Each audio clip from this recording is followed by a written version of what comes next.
I will take you on a tour to 8 other European countries in just a few minutes. That's the first thing I will do. The other thing is that I will try to interpret the deeper trend in the recommendations in the Stern Review. What direction is the REF going now? Deeper down. The tour of Europe is meant to demonstrate to you in what way the REF is unique in an international perspective. In what way? I include 8 countries for comparison. These are the same 8 countries that are represented in the international outlook of the Stern Review. But I see them from a little bit different perspective. In the Stern Review, they are in the perspective of institutional funding arrangement for direct institutional funding, which the REF is an arrangement for also. But I will also see them from the perspective of national research assessment exercises, because in these other countries, the research assessment exercises are detached from the institutional funding. So what is unique to the UK is not the dual support system, where we have the direct institutional funding on the one side and the competitive grants on the other side through the Research Council system. What is unique to the UK is that you are using peer review of individual performances in both streams.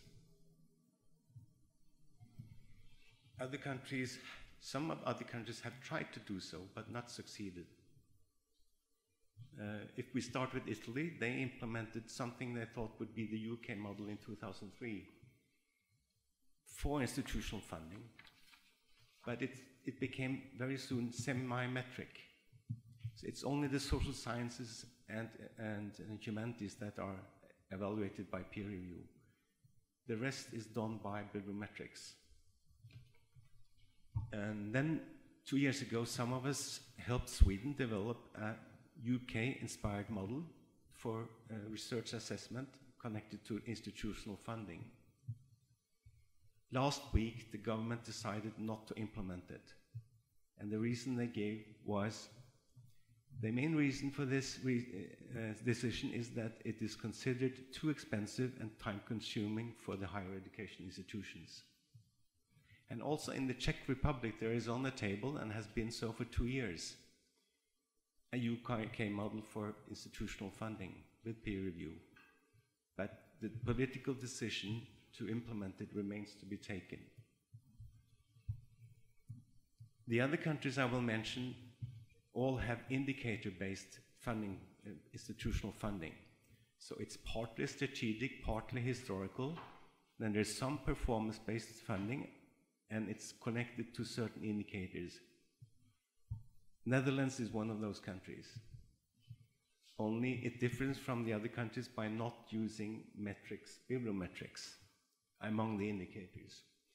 The rest of the countries are Belgium, Norway, Denmark, and Finland.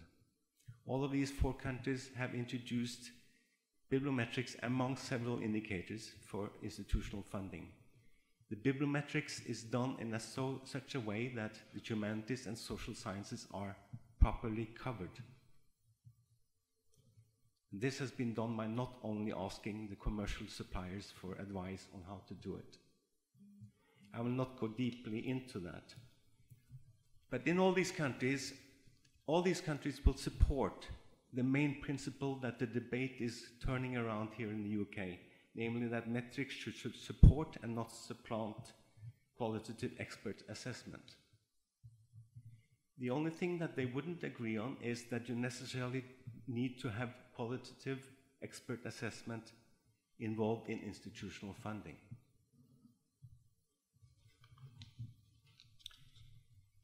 These countries have national research assessment exercises, and I will use my own country, Norway, as an example. We have had the system since the 80s. In fact, it was expired by the very same experts who inspired the development here in the UK. So I have this nice picture on my slides of Ben Martin visiting Oslo in 1981. You should have seen it. It's he looks like one of those rock stars from that time.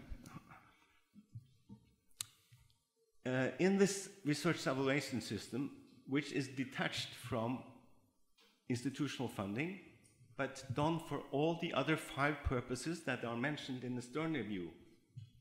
Stern Review says we're not only doing this for institutional funding, we're doing it for several other purposes, including informed strategic decisions on the national level and the institutional level. Evaluations to give advice. Evaluation is not about ranking and rating, but about qualitative statements to take on for further development. That's the purpose. And when you detach it from funding, you get more flexibility. So, for example, we do evaluations of interdisciplinary, thematically organized research. So one of our latest evaluations was of climate research. So evaluations can be done for many other purposes and at many other levels than the classical peer review of individual performances against disciplinary standards.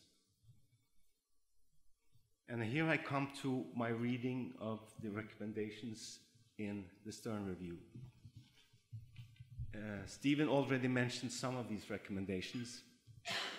In my view, they all point in a certain direction. So it recommends to coordinate with the TEF the evaluation of educational activities. It recommends to return all research staff. It recommends that outputs are not portable, that they can be seen in the evaluation as detached from its authors. Of course, they will port them, they will take them on in their CVs if they move, but in the evaluation, they will stay with the institution. They also want to promote interdisciplinary research and collaboration between institutions. They want to use systematic use of metrics, particularly at the institutional level, where things become easier when you go into metrics. They want institutional level impact assessment. The unit of evaluation is too small in some cases for impact evaluation.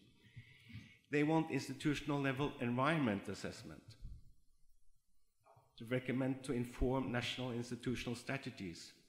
And interestingly, because this has been realized in smaller European countries, they want open, standardized, and combinable data for the evaluation. The idea in Sweden is still, although they dropped the UK model, that the same information that the institutions use themselves for research and education management should go into the evaluation. So there will be no submitting. There will be sharing of information in modern information structures. So my idea is then that what you call environment is what you fund. But when you use the notion environment, you are building on the classical understanding of research evaluation as something that has to do with individual performance against disciplinary standards. What I see in the Stern Review is that it's moving towards professional organizational evaluation, which is something else, and which would rather be how the institutions take care of their missions, all of their missions, and their staff, and research quality. So I see a trend towards lifting the evaluation from the individual level, from classical peer review to organizational evaluation. And the question then arises, is it still possible to do evaluation in the classical way of individual performances in this context? Is it still possible when you want to do all those other things? And is it still needed? Which is a big question because it also concerns